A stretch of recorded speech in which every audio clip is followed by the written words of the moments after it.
In this video tutorial, I'm going to show you how to clear and remove things from your reading list on Safari. So go ahead and open up a new Safari tab or browser window, and then in the upper left-hand corner, go ahead and bring the sidebar out by just clicking this button here.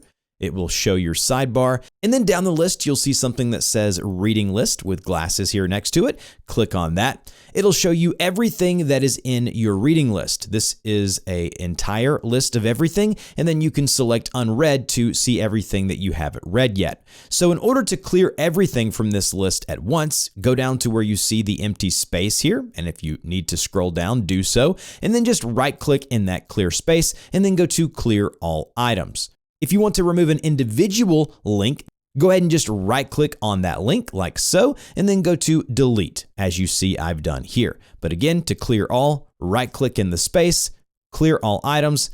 That will go ahead and give you a confirmation box that looks like this. Go ahead and click clear, and that will remove everything from your reading list on Safari. If you have any questions, put those in the comment section down below. I'll have some frequently asked questions in a pinned comment, and I will see you guys in the next video.